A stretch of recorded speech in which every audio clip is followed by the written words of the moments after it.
안녕하세요. 책넘어 사는 이야기 하민입니다. 제 동영상이 한 150개가량 되는데요. 이 중에서 댓글이 가장 많이 달린 영상이 시기 질투하는 사람 알아보는 법이었습니다. 댓글을 읽다 보니까 가까운 친구부터 형제 자매, 심지어 배우자까지 나를 시기 질투한다, 혹은 내가 질투하는 마음이 들어서 너무 괴롭다 하는 분들이 적지 않았습니다.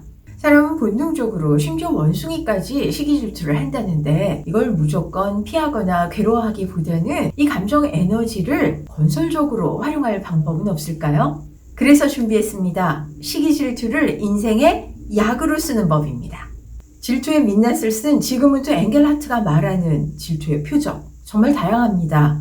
성공, 매력, 지성, 직업, 지위, 심지어 젊음, 그리고 재능, 사회적인 인정을 받았다는 사실조차 질투의 대상이 된다고 하죠. 특히 자신이 중요하게 여기거나 간절히 원했던 부분과도 밀접한데요. 여기에 현재 자신이 처한 상황, 그리고 특정 조건, 타인들의 행동 방식으로 인해서 시기 질투가 더 촉발되기도 한다고 합니다. 그거 특혜 아니야? 너무 불공정해 하는 느낌.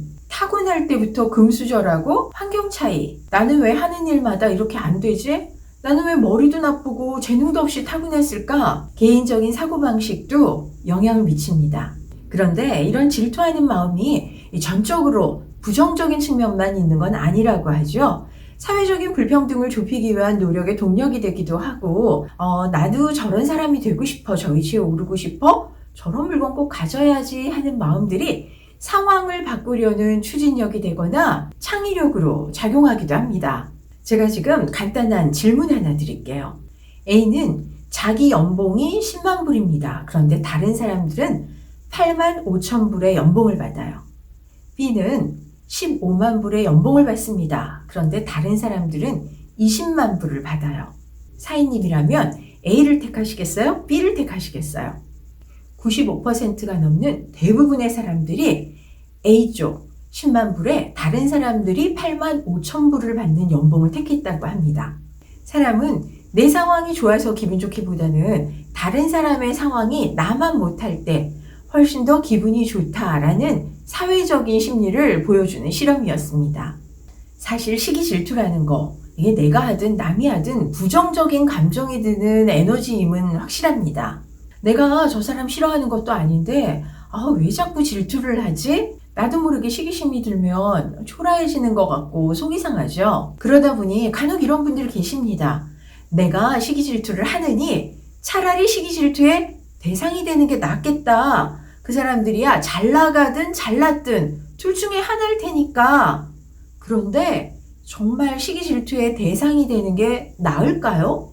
저자는 시기 질투가 인생에 있어서 약이 되려면 질투가 곧 사회적인 인정이 아니다 라는 걸 알아야 된다고 합니다. 누군가 나를 질투해. 그러니까 난 사회적으로 인정받은 사람이야.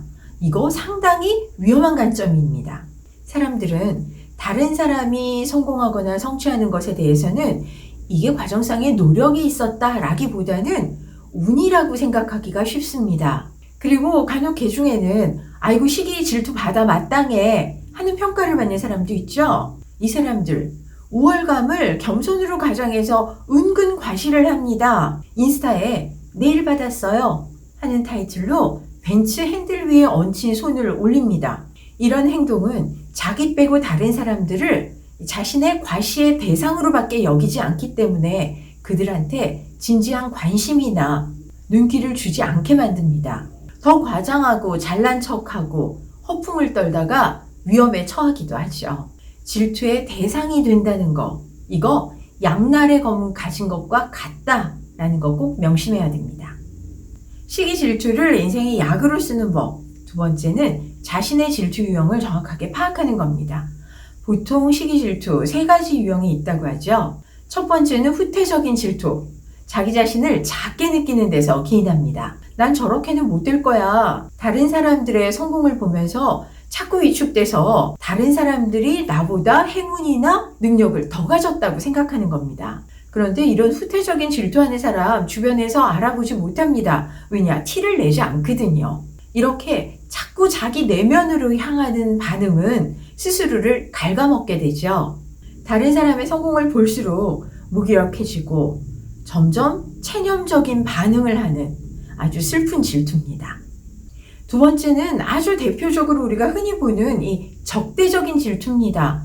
다른 사람의 성공을 축하하거나 인정하지 못해서 뒤에서 험담을 하거나 깎아내리려고 드는 거죠. 그리고 상대가 가진 걸 빼앗으려고 호시탐탐 노리기도 합니다. 자기 부족에서 나오는 분노로 상대를 공격하는 겁니다.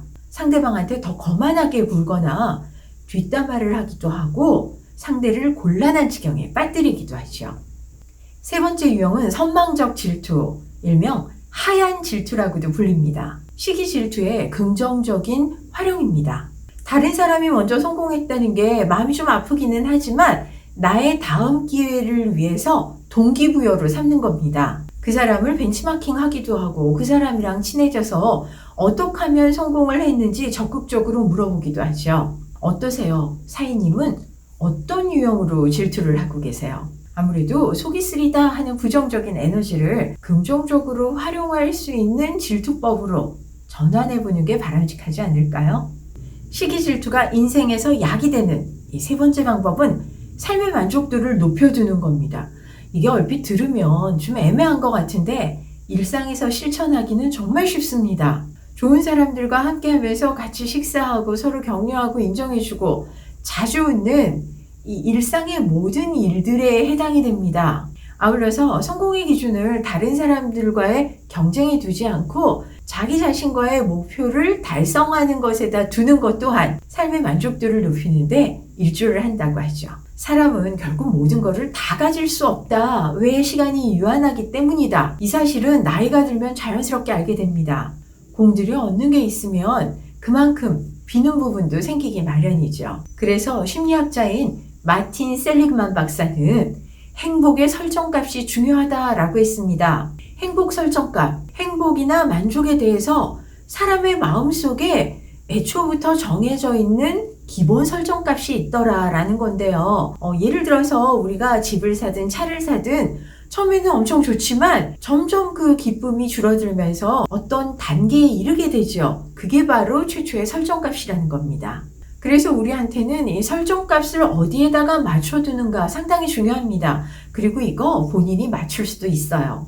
저는 평생 이 업계 탑이 돼보겠다 하면서 일중독자로 지냈는데요. 제 자신을 돌아보면 아들 고등학교 3년 동안 이 새벽밥을 해주면서 수험생 엄마로 지낸 세월이 가장 행복했다라는 생각이 듭니다. 자녀와 친구처럼 친하게 잘 지낼 수 있도록 시간을 보냈다는 거, 이거 결코 돈으로 살 수 없는 일이니까요. 자기가 행복해지는 이 원칙이나 기준을 설정값으로 정해두면 다른 사람에 대한 시기 질투 때문에 흔들리는 일 크게 없을 수 있습니다.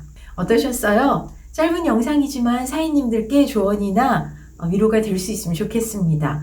앞으로도 소감 댓글로 남겨주시면요, 좋은 연결 영상 만들도록 하겠습니다.